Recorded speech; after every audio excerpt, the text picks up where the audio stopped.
Good after student. आज हमारा topic है साउंड। देखिए हमारा टॉपिक कौन सा है? साउंड है। आज हम साउंड के बारे में पढ़ेंगे कि साउंड किस वेव में वर्क करता है या किस वेव में क्या करता है, काम करता है। तो सबसे पहली बात आती है साउंड क्या है। साउंड एक तरंग है। क्या है? एक तरंग। अब क्या है? साउंड एक तरंग है तो तरंग को क्या आवश्यकता होती है? तरंग को तीन चीजों की आवश्यकता होती है। सबसे पहली, सबसे इंपॉर्टेंट, माध्यम। मतलब कि अगर माध्यम नहीं होगा तो क्या नहीं होगी? तरंग नहीं चलेगी। एक माध्यम एक स्थान से दूसरे स्थान ट्रैवल करने के लिए किसी भी तरंग को क्या चाहिए पड़ता है? माध्यम चाहिए पड़ता है। ठीक है। ये माध्यम कोई भी हो सकता है, निर्वात नहीं होगा। कणों के माध्यम से माध्यम होगा। ठीक है। निर्वात में कोई कण नहीं होते तो इसलिए उसको कोई माध्यम। देखो माध्यम कितने होते हैं? माध्यम होते हैं तीन। संचरण, परिवाहन या परिवहन और निर्वात। ठीक है। संचरण में क्या होता है? एक कण से दूसरे कण तक क्या होता है? वो ट्रैवल करता है। परिवहन में क्या होता है? परिवहन, परिवहन। ठीक है। इसमें क्या होता है? कोई भी माध्यम होगा तो उसमें क्या होगा? बहुत बड़े बड़े क्या होगा? एक दूसरे को ट्रांसफर करेगा। संचरण में कण ट्रांसफर करेंगे। ठीक है। और परिवहन में एक दूसरे को ट्रांसफर कर, एक जगह से दूसरी जगह, दूसरी जगह तीसरी, जैसे कि ट्रांसमिशन सिस्टम, बिजली का ट्रांसमिशन सिस्टम होता है, वो परिवहन की तरह ही वर्क करता है। फिर आता है निर्वात। निर्वात में क्या होता है? इसमें कोई ना कण होते हैं ना गैसेस होती, कुछ नहीं होता है। ये क्या होता है? सीधा एक स्पेस होता है। मतलब इसके बीच में निर्वात को स्पेस कहते हैं। मतलब एक पॉइंट से दूसरे पॉइंट, यहाँ पर कोई भी चीज जाएगी तो किस फॉर्म में ट्रेवल करेगी? फोटोन के फॉर्म में ट्रेवल करेगी। लाइट, जिस तरीके लाइट होती है एक स्थान से दूसरे स्थान जाने के लिए निर्वात का यूज कर सकते हैं। लाइट होती है वो तीनों चीजों में चल सकती है, क्योंकि लाइट के अंदर तरंग का भी गुण होता है और किसका भी गुण होता है?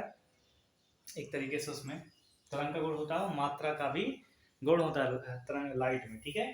तो इसके लिए कौन से माध्यम की आवश्यकता होती है? तरंग के लिए, सॉरी साउंड के लिए। साउंड के लिए हमें आवश्यकता होगी संचरण की। किसकी? संचरण।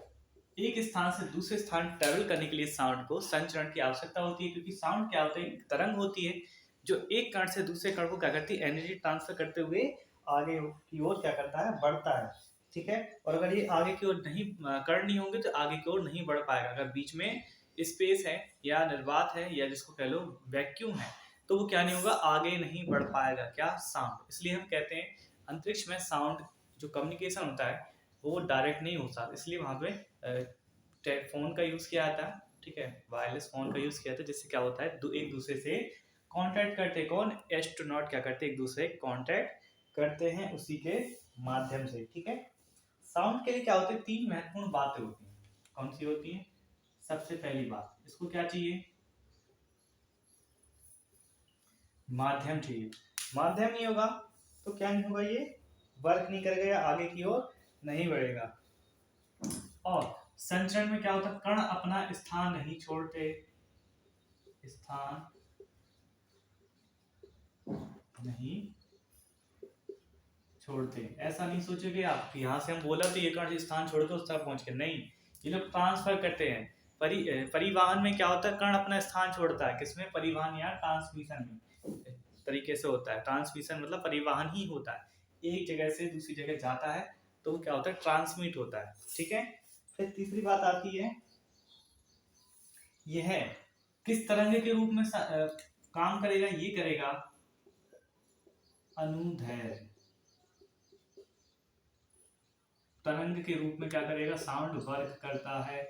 आपसे क्वेश्चन पूछा गया, अगर कभी भी क्वेश्चन पूछ लिया जाए कि साउंड किस वेव में क्या करता है, काम करता है, या किस वेव के अकॉर्डिंग ये क्या करता है? वर्क करता है, तो आप कहोगे अनुदैर्ध्य तरंग के अकॉर्डिंग क्या करता है? वर्क करता है। मतलब कि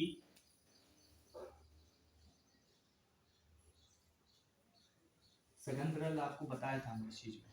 इससे नेक्स्ट वाली जो वीडियो थी इससे पहले उसको देखिए, उसमें आपको समझ आएगा अनुदैर्ध्य तरंग और अनुप्रस्थ। क्योंकि हर बार एक ही टॉपिक को अगर रिपीट करते जाएंगे तो आप लोगों को आगे का टॉपिक कंप्लीट नहीं कर पाएंगे। तो साउंड किसमें वर्क करता है? अनुदैर्ध्य तरंग में वर्क करता है। कण स्थान अपना स्थान नहीं छोड़ता है और इसको क्या चाहिए होती? माध्यम की आवश्यकता होती है।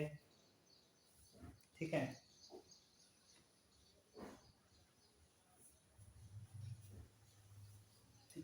अब एक बात चेक करते हैं कि साउंड कैसे ट्रेवल करता है। हम इसका चित्र बनाते हैं। साउंड एक जगह से दूसरी जगह ट्रेवल कैसे करता है। ये कण है, तो ये क्या करता है, कंपन करता है, और कंपन करते हुए अपनी एनर्जी को आगे भेज देता है। ऐसे करते करते जब ये एनर्जी जाती जाती है तो लास्ट में जो श्रोता होता है और स्रोत,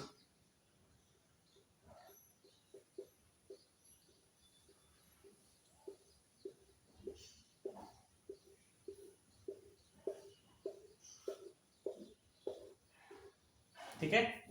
तो जो श्रोता होता है उसको सोर्स की क्या होता है, यहाँ से स्रोत जहाँ से साउंड क्या होता है निकलता है या जनरेट होता है, तो क्या होता है कण के रूप में चलता है। इस तरीके से चलता है अपना, अपने जो कण होते हैं आस पास पास में, तो जैसे इसके ऊपर कंपन आया, इसने इसको ट्रांसफर किया, इसने इसको ट्रांसफर किया, ट्रांसफर करते करते करते ये साउंड एक वेव के रूप में क्या होता है चलता जाता है। और ये वेव सीधी ना होकर एक कर्व में होती है। कैसी होती है, एक कर्व में। इस तरीके से एक कर्व में क्या होती है, वेव होती है।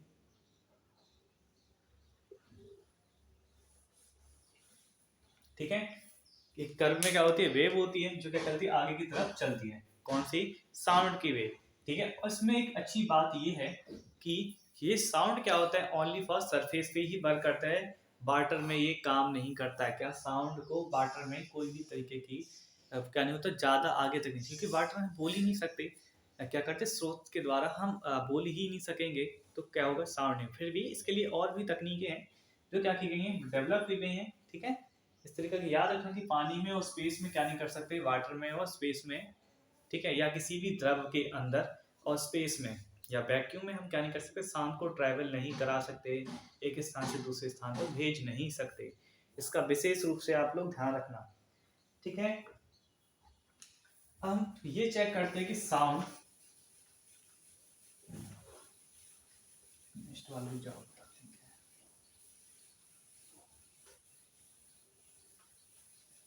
अब आप लोगों से कभी कभी ये क्वेश्चन पूछा जाता है, साउंड के अंदर ही है, टॉपिक के रिलेटेड ही है, कि बताइए वैद्युत चुंबकीय तरंगे कौन कौन सी होती, कौन सी, इलेक्ट्रोमैग्नेटिक वेव कौन कौन सी नहीं होती है। इलेक्ट्रोमैग्नेटिक वेव कौन कौन सी नहीं होती है। सबसे पहले आती है कैथोड किरणें, किरण या कैथोड रे। दूसरी आती है कैनाल रे। तीसरी आती एल्फा रे, बीटा रे, ध्वनि साउंड रे, और लास्ट है प्रासरक साउंड वेव या रे। जिस तरह से आप रे भी लिख सकते हो, वेव भी लिख सकते हो। तो ये 6 ओनली, ये 6 तरंगे होती हैं जो किसके ऊपर वर्क नहीं करती, जो EMW नहीं होती हैं। ठीक है, बाकी सारी भी जितनी भी वेव हैं, रे हैं, वो सब क्या होंगी, इलेक्ट्रोमैग्नेटिक वेव होंगी। उससे जनरेट भी किया जा सकता है, उसको उसी के द्वारा कैच भी किया जा सकता है। बट ये 6 टाइप्स की रे हैं जो क्या नहीं होती हैं, जो इलेक्ट्रोमैग्नेटिक वेव नहीं होती हैं। इसका क्या रखना है, ध्यान रखना है कि इलेक्ट्रोमैग्नेटिक वेव कौन कौन सी नहीं होती। कैथोड किरणें या रे, कैनाल रे, अल्फा रे, बीटा साउंड और श्रव्य रे। ठीक है, ये क्या नहीं होती हैं, इलेक्ट्रोमैग्नेटिक रे नहीं होती हैं। आपको कभी कभी एक क्वेश्चन पूछा जाता है, मैक संख्या क्या होती है, पेपर में क्वेश्चन आता है, मैक संख्या क्या होती है। किसी भी साउंड की क्या मैक संख्या निकालने के लिए हमें कौन सा फॉर्मूला डेवलप किया गया था। इसके लिए किया गया था ध्वनि के स्रोत का वेग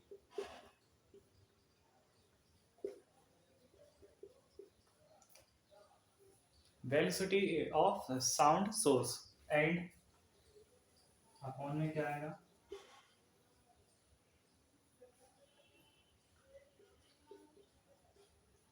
ध्वनि का वेग, ध्वनि के स्रोत का वेग और ध्वनि का वेग। ध्वनि का वेग आपको पता ही है 332 मीटर पर सेकंड, और जो भी स्रोत होगा उसके द्वारा निकली गई ध्वनि का वेग, ये दोनों को अगर हमें पता होगा तो हम क्या निकाल सकते हैं, मैक संख्या को निकाल सकते हैं। पेपर में पूछी जाती है, दो स्रोत दिए जाते हैं, स्रोत दिया जाता है और उनको क्या होता है इसकी मैक संख्या को क्या करना पड़ता है, निकालना पड़ता है। पेपर में क्वेश्चन जरूर आते हैं और इसके लिए आपको बहुत ज़्यादा डीप नहीं जाना है, जितना भी इसमें कराते हैं फिजिक्स की क्लासेस उतना कवर कीजिए, बहुत अच्छे से आपको पेपर फिजिक्स केमिस्ट्री जो भी जिसमें जितना भी आएगा केमिस्ट्री फिजिक्स से कंप्लीट हो जाएगा आपका। इम्पोर्टेंट टॉपिक्स है ये।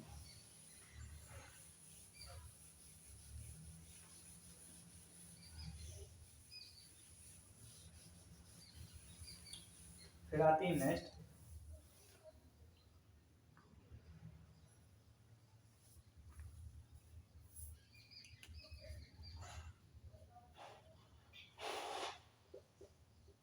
पिलघाती तरंग।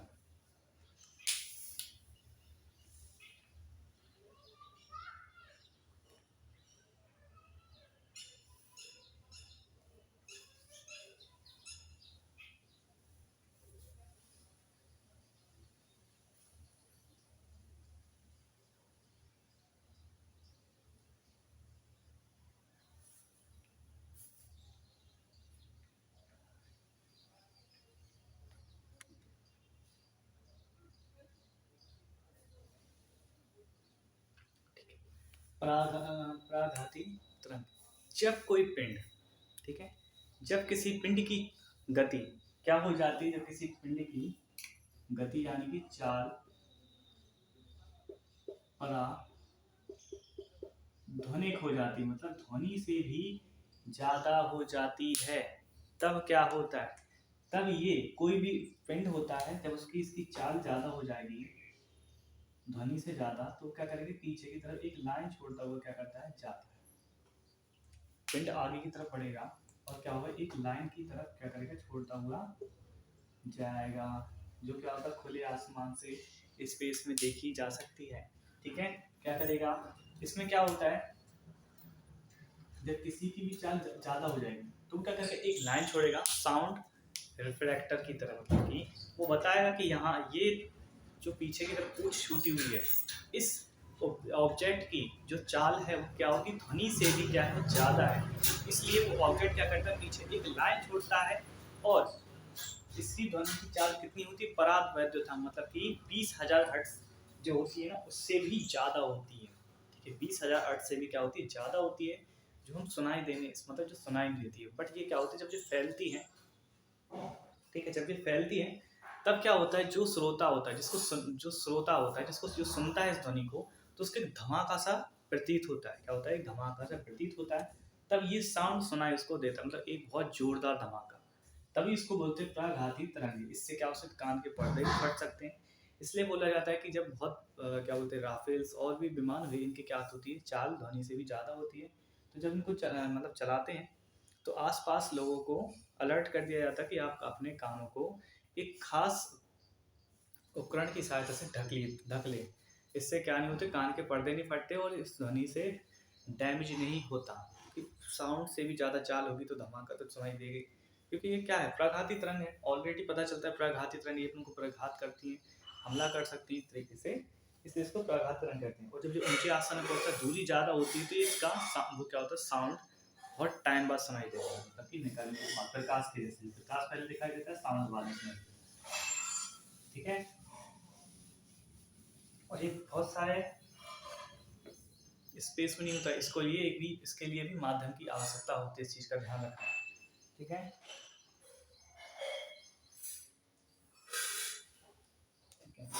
साउंड वेव वे तरंगे होती हैं, साउंड वेव आपसे पूछा है, साउंड वेव वे तरंगे होती है जो क्या करती हैं, जिनके लिए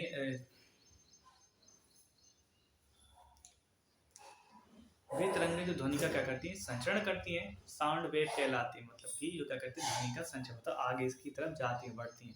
जैसे हम बोलते हैं आपको सुनाई दे रहा है, या आपको आपके सामने कोई काम चल रहा है या गाड़ी ट्रेन वगैरह, तो ये दूर से स्रोत उत्पन्न करती है, स्रोत से ध्वनि उत्पन्न करती है और आपको सुनाई देती है।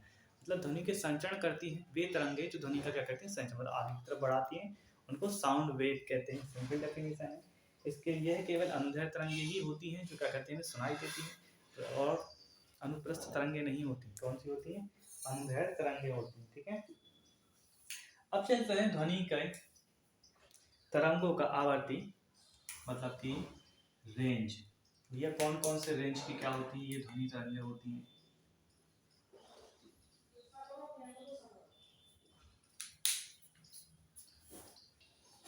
ठीक है, तो हमें क्या पता लगाना है कि भैया कौन कौन सी ध्वनि होती है। ठीक है, सीधी सिंपल बात है। आप देखिए कोई भी ध्वनि होगी तो उसके अंदर भी कुछ टाइप्स होंगे, इसी तरह ध्वनि के भी कुछ टाइप्स हैं जो हम क्या करते हैं, आपको बताते हैं। सबसे पहला टाइप आता है स्रोत श्रव्य ध्वनि। श्रव्य ध्वनि, या इसको क्या लिख सकते हो, श्रव्य तरंगे भी लिख सकते हो, क्योंकि ध्वनि क्या है, तरंग है, बट हम तरंग ही लिखेंगे। श्रव्य तरंग, श्रव्य तरंगे वे होती हैं जिनकी आवृत्ति क्या होती है, 20,000 हर्ट्ज से, सॉरी 20 हर्ट्ज से क्या होती है, 20,000 हर्ट्ज तक होती है।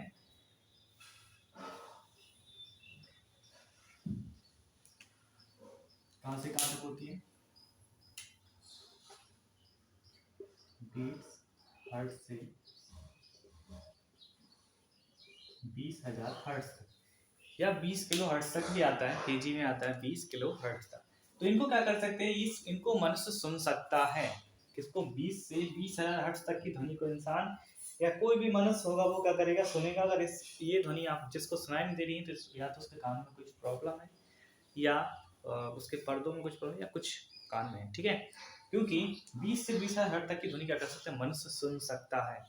अब आती है भैया ये बात कि ठीक है हम उसको सुन सकते हैं, हम कौन सी तरंगे नहीं सुनेंगे या कौन सी तरंगे हमें सुनाई नहीं देंगी। अब आती श्रवण तरंग। श्रवण तरंगे वे तरंगे होती हैं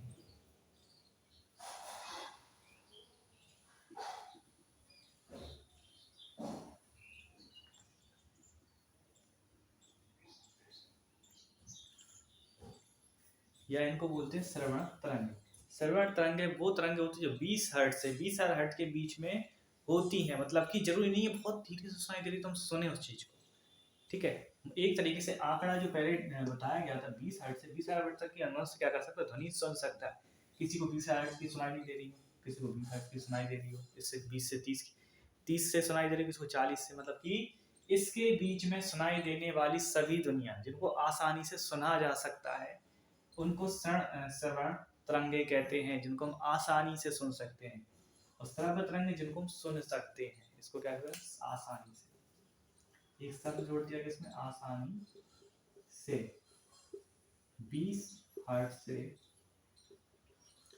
20,000 हर्ट्ज के बीच,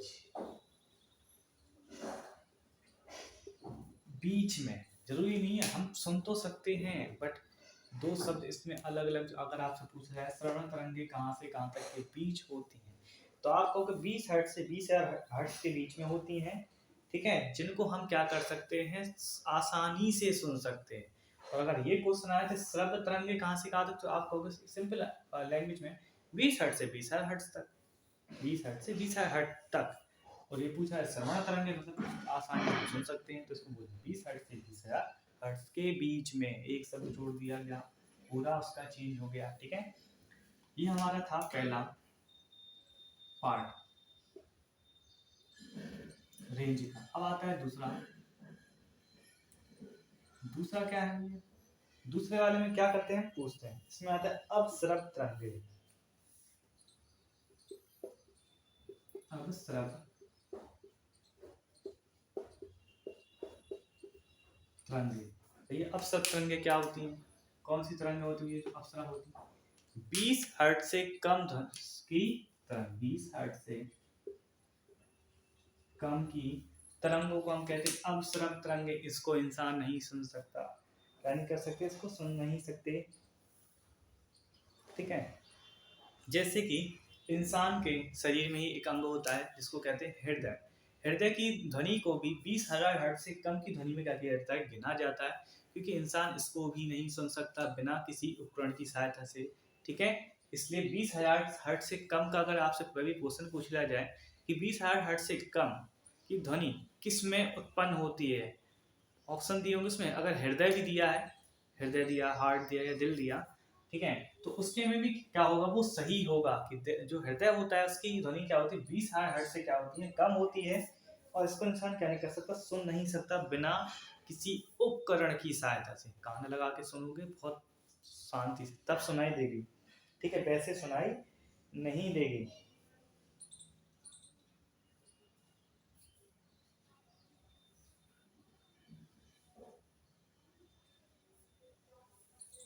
और हम क्या कर सकते हैं, यदि हमें 20,000 हर्ट्ज से कम की क्या करती है, ध्वनि को उत्पन्न करना है, जैसे रेडियो में इस तरह की ध्वनि का उत्पन्न किया जाता है, तो उसके लिए हमें क्या करनी पड़ती है, बहुत बड़े स्रोतों की आवश्यकता होती है, जिसको हम क्या करते हैं, 20,000 हर्ट्ज से कम की ध्वनि को उत्पन्न करने के लिए, मतलब कि छोटी ध्वनि को उत्पन्न करने बहुत बड़े सोर्स चाहिए, और बड़ी ध्वनि को उत्पन्न करने बड़े सोर्स नहीं, छोटे सोर्स चाहिए। ठीक है, इस चीज का ध्यान रखना। 20 हर्ट्ज से कम की ध्वनि को उत्पन्न करने के लिए या तरंग को उत्पन्न करने के लिए हमें बड़े सोर्सों की क्या होती आवश्यकता होती है, जिससे हम क्या कर सकते हैं, इसकी ध्वनि को, मतलब 20 हर्ट्ज से कम की ध्वनि को उत्पन्न कर सकते हैं जो इंसानों को सुनाई ना दे। ठीक है, फिर आती है पराश्रव्य तरंग। कौन सी, थर्ड वाला पॉइंट है, पराश्रव्य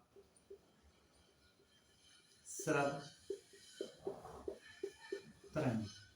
अब आपसे कोई भी पूछ ले कि ये पराश्रव्य तरंगें क्या होती हैं, पराश्रव्य तरंगें क्या होती हैं, तो आप क्या जवाब दोगे, पराश्रव्य तरंगें वे तरंगें होती हैं जो जिसकी रेंज 20,000 हर्ट्ज से ज्यादा की होती हैं। किसकी होती है, 20,000 हर्ट्ज से किसकी होती है, ज्यादा की होती है। मतलब कि पराश्रव्य तरंगें 20,000 हर्ट्ज से अगर कोई भी 20,000 हर्ट्ज से 20,000 हर्ट्ज एक हो जाए तो वो क्या होगी, पराश्रव्य तरंगें होती है। इनको भी क्या कर सकते हैं, इंसान नहीं सुन सकता। ठीक है,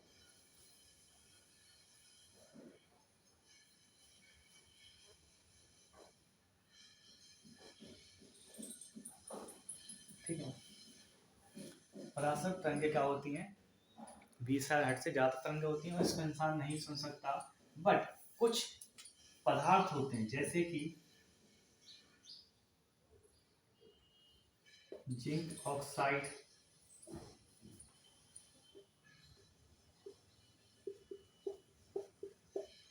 क्वार्ट्ज,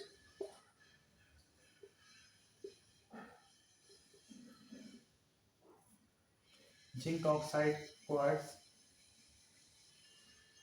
एक्सेट्रा क्रिस्टल होते हैं, इन पर विद्युत बल आरोपित करते, मतलब इलेक्ट्रिक वोल्ट को क्या करते हैं, आरोपित करके हम इसमें से पराश्रव्य तरंगों को उत्पन्न करा सकते हैं, जिनको कुछ जानवर सुन सकते हैं। जैसे कि एग्जाम्पल में ये जानवर सुन सकते हैं जिसका नाम है कैट, डॉग और चमगादड़, जिसको हम कहते हैं चमगादड़। ठीक है, तो ये क्या करते हैं, कुछ जानवर सुन सकते हैं। तभी बड़े बड़े जब भूकंप आते हैं तो हजारों मील से, हजारों किलोमीटर से ये जानवर सुन सकते हैं कि भैया भूकंप आने वाला है, तो जानवर इधर से उधर भागने लगते हैं। ठीक है, तो इस बात का ध्यान रखेंगे कि यदि इस तरह के कोई घटना हो कि चमगादड़, कुत्ते, बिल्लियां आदि जानवर, तोते भी होते हैं और भी होते हैं, ये आप अचानक से ही सारे जानवर एकदम से भागने लगे इधर उधर, तो समझ जाइए उस जगह क्या आने वाला है, भूकंप आने वाला है। और ये जानवर क्या होता है, ऊंचाई की तरफ भागते हैं। जब इस तरह की घटना होती है जंगल के जंगल ऑटोमेटिक ही क्या होते हैं, उनको भगा दिए जाते हैं, ऑटोमेटिक भाग जाते हैं जानवर ऊंचे स्थान पर, क्योंकि उन्हें पता चल जाता है इस तरह की तरंगें जब सुनाई देती हैं तो उनको खतरे का एहसास होता है और वो दूर चले जाते हैं। ठीक है, इसका उपयोग किस लिए किया जाता है, पराश्रव्य तरंगों का, देखिए इसका उपयोग किया जाता है सबसे पहले संकेत भेजने में। ठीक है, किसी भी प्रकार के संकेत भेजने में, समुद्र की गहराई नापने में, दूध के अंदर हानिकारक जीवाणुओं को नष्ट करने में किसका यूज किया जाता है, पराश्रव्य तरंग का यूज किया जाता है। ठीक है, तो हमारा जो नेक्स्ट वाला टॉपिक होगा तो हम क्या करेंगे, इसी के अंतर्गत हम उसको पढ़ाएंगे। मतलब ध्वनि के लक्षण, क्या क्या ध्वनि में होने चाहिए और क्या क्या चीज़ों पे ध्वनि के वर्क करती है सही से, क्या क्या उसको प्रभावित करते हैं उसके कारक, इस सभी नेक्स्ट वाली आपको क्लासेस में अच्छे से समझाएंगे। वीडियो को लाइक कीजिए, शेयर कीजिए, चैनल को सब्सक्राइब कीजिए, जितना हो सके शेयर कीजिए।